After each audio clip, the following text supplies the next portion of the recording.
After supper, Krishna and Balaram came to say goodnight to their uncle. Krishna asked, "How are my friends in Mathura? What is King Kamsa doing?" Akrura said, Narad Muni told Kamsa the story of how you, Sri Krishna, were born to Devaki and Vasudeva. Narad explained how Vasudeva took you to Vrindavan just after you were born. Then he told Kamsa that the demons he sent to Vrindavan were all killed by you. Now Kamsa has sent me here to take you back to Mathura so you can watch the sacrifice and the wrestling matches. But really, he plans to kill you with the help of an elephant, or if that doesn't work, the wrestlers. Krishna and Balaram laughed. Krishna asked Nanda Maharaj, "My dear father, please invite everyone in Vrindavan to go to Mathura with us for the festival. Ask the cowherd boys to bring all kinds of tasty milk products."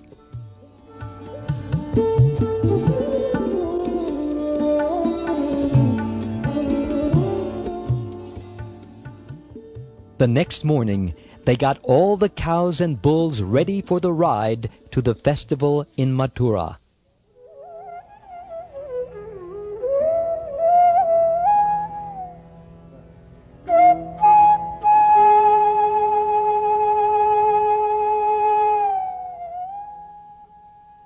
The gopis found out the real reason why Akrura had come to Vrindavan. He was going to take their Krishna away to Mathura. They were very, very afraid. Their sad hearts beat very fast. Tears fell from their eyes down their cheeks, and they cried very loudly. They talked all about Krishna's sweet smile, and remembered his joking words and talks with them. Oh, how they loved him! One said, "If Krishna likes Mathura, he may even want to stay there and never come back to Vrindavan. Then we will never see our wonderful Krishna again."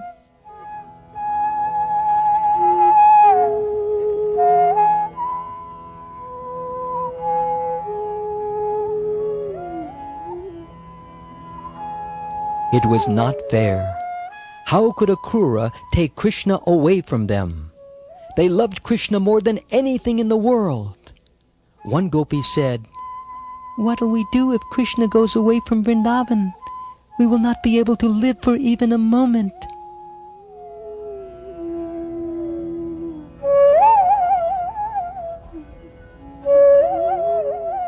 During the night, they talked only about Krishna. One said, "We saw Krishna come home every day with his brother Balaram and his friends and cows. His face would be smeared with dust and a big smile. We loved to listen to him playing his flute. One beautiful night he called us with his flute for the wonderful Ras dance. He has already taken away our hearts in so many ways throughout our days and nights. If he goes away, what will we do?" They cried very loudly, calling Krishna's different names. "Oh dear Damodar, dear Madhava."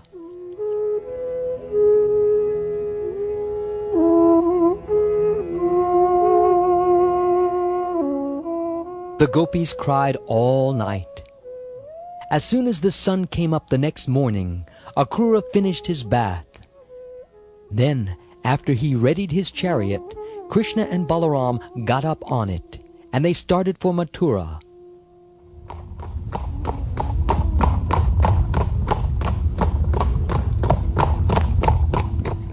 Nanda Maharaj and the cowherd men had loaded their bullock carts with big clay pots full of yogurt, milk, ghee, and milk sweets. So they followed behind Krishna's and Balaram's chariot.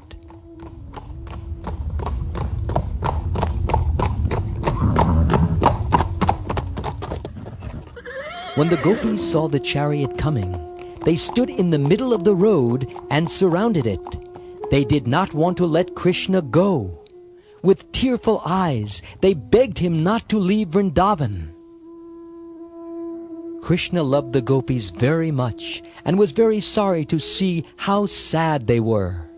So he said, "Please don't cry. I have some important work to do in Mathura. It won't take very long, and when I finish it, I'm coming back to all of you in Vrindavan." Then the gopis allowed the chariot to move.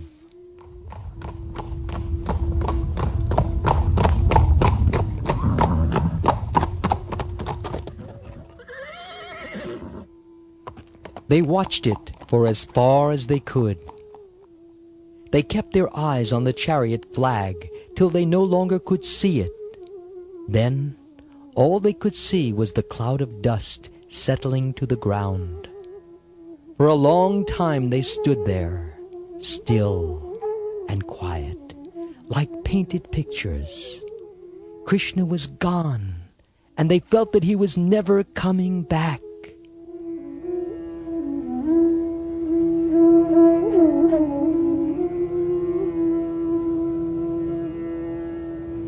With sad hearts, they went back home.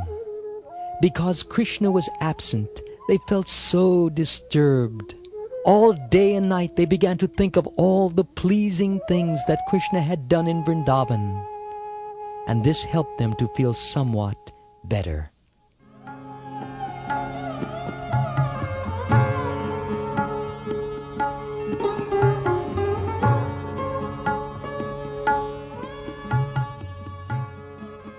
Akrura and Lord Krishna and Balaram drove to the Yamuna river very quickly. Krishna and Balaram went for a swim and a drink of clear water. They got up on the chariot again and rested underneath the shade of some very big trees. Akrura took his bath in the Yamuna while they rested. While he stood in the river, Akrura suddenly saw both Balaram and Krishna in the water too.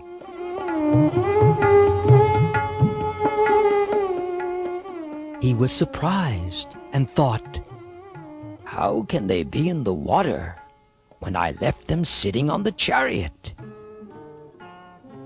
Amazed, he ran out of the water to look again, and there they were, sitting on the chariot, the same way he had left them before.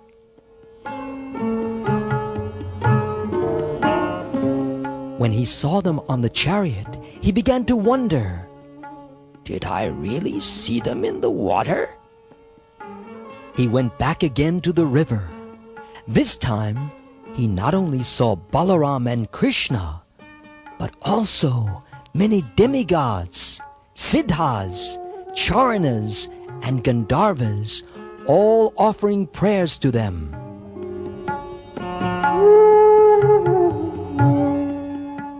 They were all standing with folded hands by Lord Krishna, who was lying down on the lap of Lord Sheshanaga, who had thousands of snake hoods. Sheshanaga was covered with blue clothes, and his necks were all white, just like Balaram's. Krishna had 4 hands, and his eyes were like the beautiful reddish petals of the lotus flower.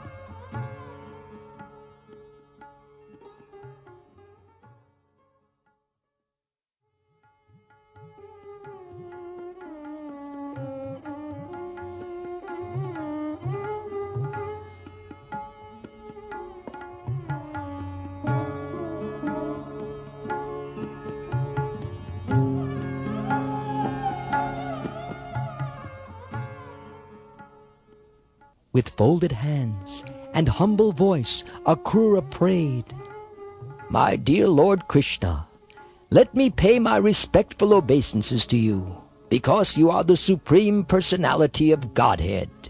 You are in the heart of everyone, and no one can imagine how wonderful you are. Please watch over me and protect me.